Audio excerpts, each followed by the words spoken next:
Here, after Chief Dan George from the Tsleil-Waututh Reserve in North Vancouver had already become a beloved elder to many Canadians. Bruno Giusi starred in what seemed like a never-ending hit, playing a driftlog salvager in the weekly CBC TV series, The Beachcombers. That Jimi Hendrix's grandmother, Nora, had worked as a chef at Vi's Chicken and Steakhouse for years while living on East Georgia Street in Chinatown, and that her guitar-wizard grandson had stayed with her many times and sharpened his chops at Monday night rockin' sessions in the clubs around the Main and Hastings corner, only added to the sense that this was a place that had known famous times, had sprung some big names, that things could happen here. Among writers, Malcolm Lowry had spent the better part of 15 years nearby struggling with the making of his celebrated novel Under the Volcano and a series of cloudy follow-ups. Poet Earl Birney had established the country's first creative writing program out at UBC, currently in the news for all the wrong reasons. And Maria Fiamengo, an ardent nationalist, had established a feminist ethic in poetry from the early 1960s onward and was outstandingly supportive of other writers. English professor Warren Tallman from the same school had been instrumental in inviting writers from the American Black Mountain and Beat Spectrum to the city for almost 2 decades, as well as shepherding many former students into teaching and media careers of significance. Novelist Margaret Lawrence and future Nobel Prize winner Alice Munro both lived and worked in the city during formative stages in their careers, while the luminous Ethel Wilson wrote for decades from her home overlooking English Bay. The late 1960s through to the 80s was a time of Pierre Trudeau-era nationalist arts funding to Canadian journalists, and British Columbia had a budding regional literary and publishing scene. In step with Vancouver's emerging non-academic growth in literary publishing was its own downtown pulse. Pulp Press had an office up the street, and I think Ashmore Road's got some of the old newsletters from Pulp Press here, as well as some of the old literary storefront newsletters that circulated and kept everybody in the loop in this town before we had a lot of official culture. He's brought these today. Great to see him. Since the 1960s, poet Bill Bissett had been running Blue Ointment Press from a secret location, collating on his living room floor or conducting contract talks from the nearest phone booth. Some of his best contracts were written on postcards, and he sought out and published many new, especially downtown poets. Downtown Eastside poet Jerry Gilbert's mimeographed BC Monthly had survived from 1972 onward. A little more history. Vancouver remained a swinging neon town, renowned among North American musicians for the high tenor of its talent and nightlife. The Main Street and Hastings Cabaret District that sent acts like Cheech and Chong, Bobby Taylor and the Vancouvers, and others to stardom was entering its last stand. The Lotus Hotel across the road from the old Vancouver Sun building remained a favorite watering hole, and up-and-coming writers still hoped to meet veterans like the Vancouver Sun's Alan Fotheringham, Jack Webster, and Marjorie Nichols there from time to time. 5 minutes away, at the north end of Granville, there was still a colonial-era atmosphere with fine tailors, upscale shoe emporia, James Inglis Reed's Grand Old British Butcher Shop, and Woodward's $1.49 day. Free parking in the immediate area was always an inducement to downtown shoppers. Meanwhile, bookstores flourished, new and used. Duthie's, McLeod's, Colophon, Richard Pender, William Hoffer, and the leftist outlet Spartacus, still in bloom, were all aflame. For bohemian diehards, the classical joint on Carroll Street was the town's perennial late evening jazz nexus. A handful of Irish pubs and run-of-the-mill watering holes opened early for the era's large population of single-room occupants, old loggers, fishermen, boommen, miners, and sundry veterans who'd somehow slipped through the social net. Working class, shake and shimmy, down at heel, creative and cheap, the Gastown downtown Eastside district was a natural magnet for the young and artists who would dream, and for outsiders of every social hue. It was the ideal location for a walk-in literary center. It still is. My own encounter with the literary storefront came by word of mouth. I was riding in a car downtown, crammed among new faces after reconnecting in the Royal City's running trails with Ronnie Tabac. We'd been schoolmates, and he got on to pop stardom as a magnetic singer with Prism, one of Vancouver's first international rock acts. Ronnie and I ran long distance in high school. Tall and lean, he'd always been a little faster than I was.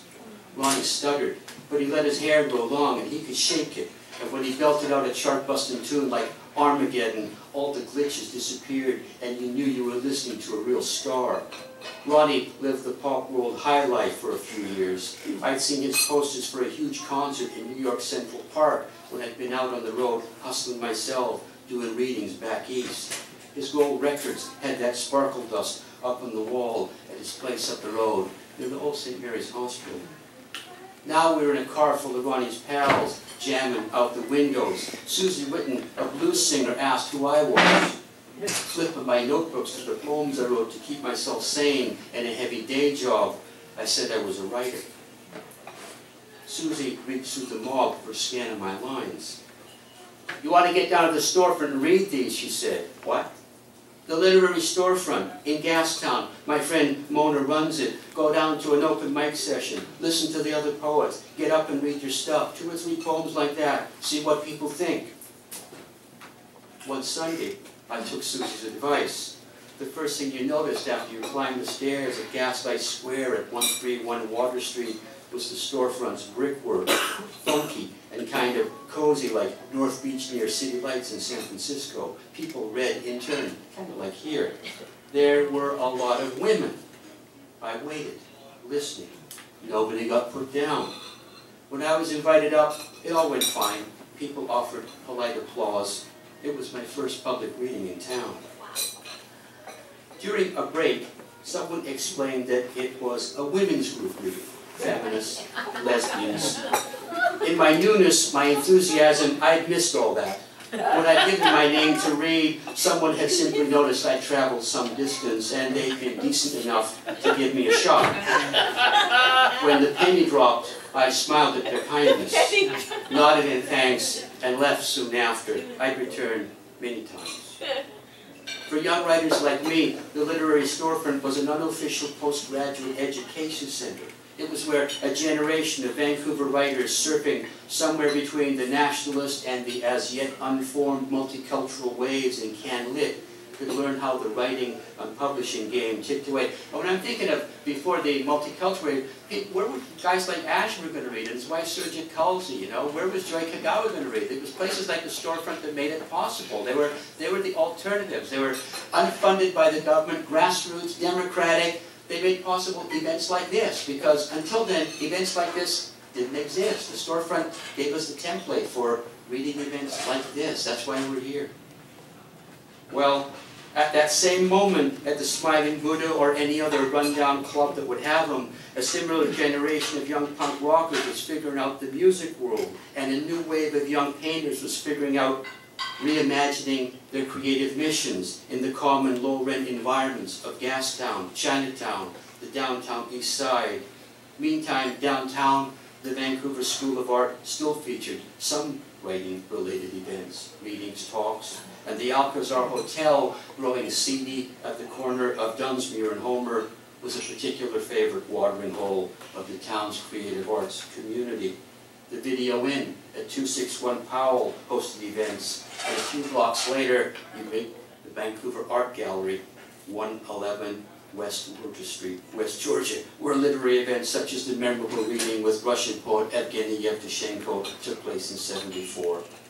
Against this background, in '78, the literary storefront we came to know and love so well would emerge right out of the starting blocks as an incubator for the literary arts in a Pacific Coast town that had long been more devoted to hard work and real estate speculation than literature. Devoted to writers and writing, highbrow literary theory from Paris or East Coast universities never transplanted well in the literary storefront's earthy, practical loam. The storefront hosted events. It endured financial wobbles of every sort, not uncommon for most non-profit art organizations. like Poetic Justice and all the others. That's what made the place as likable as it was. It was the gas-down donkey engine in the West Coast art scene, chugging along indomitably toward the word, the sound, the beat.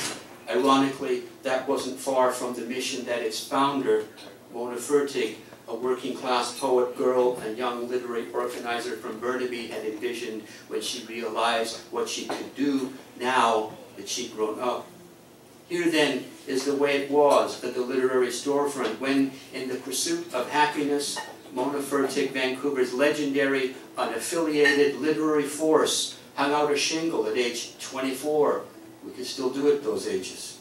And single-handedly got Vancouver's writing and literature jumping in a whole new way.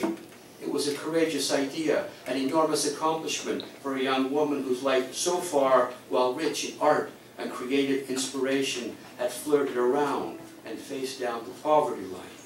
Heaven only knows what so many of us in the West Coast literary community would have done without it. Hail to the muse. Thank you.